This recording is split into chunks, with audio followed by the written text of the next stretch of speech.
Buenos días, querida familia. Nos reunimos nuevamente alrededor de la palabra del Señor en este viernes de la 13ª semana del tiempo ordinario. Nos reunimos en el nombre del Padre, y del Hijo, y del Espíritu Santo. Ven, Espíritu Santo, llena los corazones de tus fieles, enciende en ellos el fuego de tu amor y renovarás la faz de la tierra.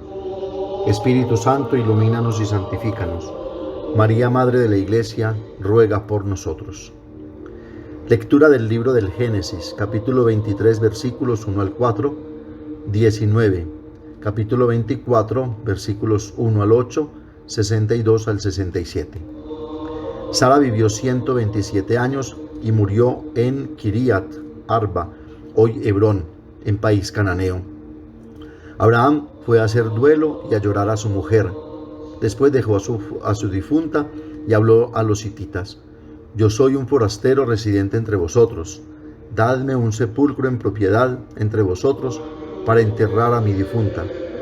Después Abraham enterró a Sara, su mujer, en la cueva del campo de Macpela, frente a Mambré, hoy Hebrón, en país cananeo. Abraham era viejo, de edad avanzada. El Señor le había bendecido en todo. Abraham dijo al criado más viejo de su casa, que administraba todas las posesiones: Pon tu mano bajo mi muslo y júrame por el Señor Dios del cielo y de la tierra, que cuando le busques mujer a mi hijo, no la escogerás entre los cananeos, en cuya tierra habito, sino que irás a mi tierra nativa, y allí buscarás mujer a mi hijo Isaac. El criado contestó: ¿Y si la mujer no quiere venir conmigo a esta tierra, tengo que llevar a tu hijo a la tierra de donde saliste? Abraham le replicó: De ninguna manera lleves a mi hijo allá.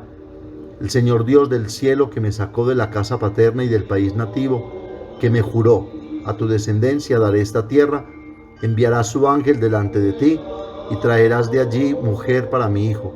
Pero si la mujer no quiere venir contigo, quedas libre del juramento. Solo que a mi hijo no lo lleves allá. Entretanto, Isaac había venido al desierto del pozo de Lahai Roí, pues habitaba en el país de Negev. Después de mucho tiempo, una tarde había salido Isaac de paseo por el campo. Al alzar la vista, vio que venían unos camellos. Rebeca, a su vez, alzó los ojos, y viendo a Isaac, se apeó del camello y dijo al criado: ¿Quién es aquel hombre que viene por el campo a nuestro encuentro? El criado respondió: Es mi señor. Entonces ella tomó el velo y se cubrió. El criado contó a Isaac todo lo que había hecho. Isaac introdujo a Rebeca en la tienda de su madre Sara, la tomó por mujer y la amó tanto que se consoló de la muerte de su madre. Palabra de Dios. Salmo 105. Dad gracias al Señor porque es bueno. Dad gracias al Señor porque es bueno, porque es eterna su misericordia. ¿Quién podrá contar las hazañas de Dios, pregonar toda su alabanza? Dichosos los que respetan el derecho y practican siempre la justicia. Acuérdate de mí por amor a tu pueblo. Visítame con tu salvación, para que vea la dicha de tus escogidos, y me alegre con la alegría de tu pueblo, y me gloríe con tu heredad. Lectura del Santo Evangelio según San Mateo, capítulo 9, versículos 9 al 13. En aquel tiempo vio Jesús a un hombre llamado Mateo sentado al mostrador de los impuestos, y le dijo: Sígueme. Él se levantó y lo siguió. Y estando en la mesa en casa de Mateo, muchos publicanos y pecadores que habían acudido se sentaron con Jesús y sus discípulos. Los fariseos, al verlo, preguntaron a los discípulos: ¿Cómo es que vuestro maestro come con publicanos y pecadores? Jesús lo oyó y dijo: No tienen necesidad de médico los sanos, sino los enfermos. Andad, aprended lo que significa: misericordia quiero y no sacrificios, que no he venido a llamar a los justos, sino a los pecadores. Palabra del Señor. Quisiera resaltar hoy dos ideas importantes que nos propone la palabra de Dios. Primera, en la primera lectura vemos de una manera sencilla la descripción de los primeros pasos de la realización de las promesas de Dios a Abraham, la tierra y la descendencia, promesas de toda bendición de Dios. Así, con la propiedad de un pedazo de tierra para la sepultura del cuerpo de Sara, Abraham obtiene un derecho de ciudadanía en la tierra de Canaán, hacia donde fue dirigido por Yahvé, hacia donde se encaminó por la fe contra toda esperanza, y hacia donde caminó en la presencia de Dios, y hacia donde nosotros nos encaminamos también en la fe y en la esperanza, como dice San Pablo en Filipenses 3:20. Pero nosotros somos ciudadanos del cielo, de donde esperamos como Salvador al Señor Jesucristo, el cual transfigurará este miserable cuerpo nuestro en un cuerpo glorioso como el suyo, en virtud del poder que tiene de someter así todas las cosas. Comienza entonces así a realizarse la promesa de la tierra. Y con el matrimonio de Isaac comienza a hacerse realidad la promesa de una descendencia sobre la cual reposará la bendición de Dios. Entonces es el primer mensaje y la primera enseñanza que podemos sacar hoy para nosotros, que a veces vemos tan lejos e irrealizables las promesas de Dios. Es que Dios siempre se mantiene fiel a sus promesas, que de hecho ya ha realizado en la salvación obrada al mandarnos a su Hijo Jesucristo y al haberlo entregado en sacrificio para la redención y reconciliación del mundo. Solo que nos basta seguir esperando en la confianza y entrando en el tiempo y la paciencia de Dios, de que llegará la manifestación definitiva, cuando Dios ponga a todos sus enemigos como estrado de sus pies, cuando la muerte sea definitivamente vencida por el amor. Segundo, en el Evangelio vemos cómo brilla de una manera totalmente inusitada y particular el amor de Jesús por los pecadores, por los marginados, por los etiquetados como miserables y condenados por una sociedad despiadada, injusta y cruel. Él vino precisamente a salvar lo que estaba perdido, a mostrarnos el verdadero rostro de Dios, que es el amor y la misericordia, y vino para salvar al hombre que ha perdido por las malas y equivocadas elecciones toda su dignidad humana. Él vino para reivindicar al hombre en toda su dignidad como hijo de Dios y heredero de su reino eterno. En él se cumplen las promesas del profeta Isaías. Dice en 42:2-3: no vociferará ni alzará el tono, y no hará oír por las calles su voz. No partirá la caña quebrada, ni apagará la mecha mortecina. Proclamará la justicia con lealtad. Y en 53:4-6 dice: y de hecho cargó con nuestros males y soportó todas nuestras dolencias. Nosotros le tuvimos por azotado, herido de Dios y humillado. Mas fue herido por nuestras faltas, molido por nuestras culpas. Soportó el castigo que nos regenera, y fuimos curados con sus heridas. Todos errábamos como ovejas, cada uno marchaba por su camino, y Yahvé descargó sobre él la culpa de todos nosotros. Como Dios llamó a Abraham a seguirlo y caminar en su presencia, así él, Jesús, vino a llamar y a poner al hombre en su camino, en su seguimiento.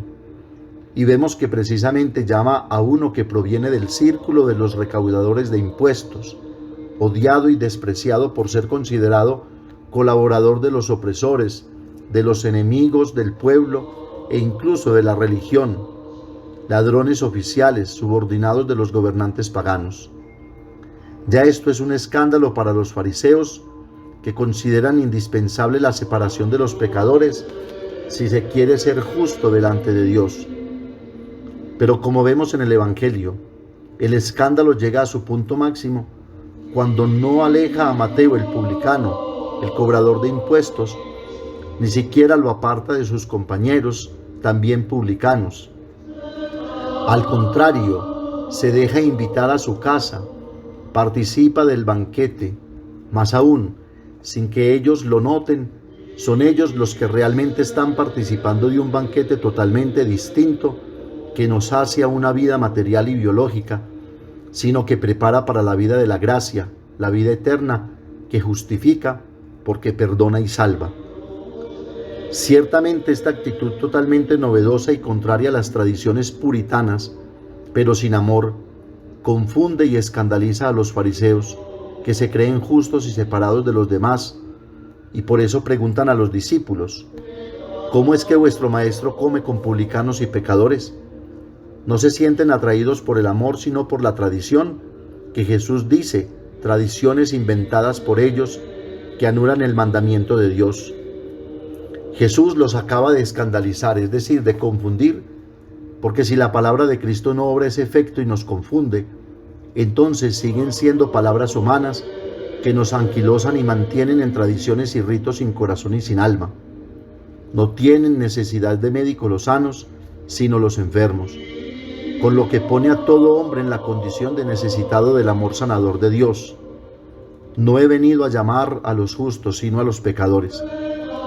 De ahí el llamado perentorio que nos hace a todos Jesús, porque todos nos creemos justos ante Dios cuando nos creemos con el derecho de juzgar y ver en los demás hasta los más mínimos detalles de imperfecciones, o cuando aún creemos que podemos comprar a Dios con ofrendas y sacrificios.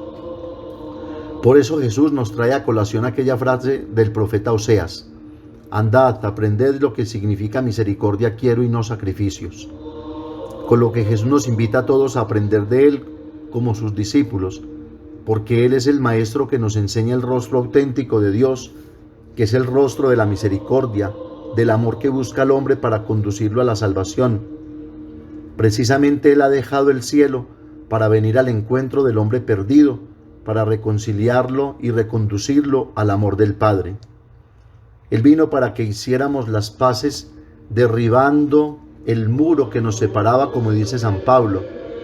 Y hacer las paces significa ponernos entre los pecadores, orando los unos por los otros, para obtener el perdón y la salvación, que siempre es un don gratuito de Dios. El que se cree perfecto y se sacia con su propia presunta justicia, se cierra a la misericordia de Dios. No hay pues pecado ni mal que el Cristo pueda perdonar con tal de salvar al hombre en toda su integridad. Dice Basilio Caballero que hoy es día de examinar nuestras motivaciones religiosas. ¿Por qué creemos en Dios y por qué debemos practicar la religión? Hay motivaciones falsas y auténticas. Quiero compartirles textualmente estas motivaciones para que delante del Señor hagamos un verdadero y liberador examen de conciencia y aprendamos también nosotros qué significa misericordia quiero y no sacrificios.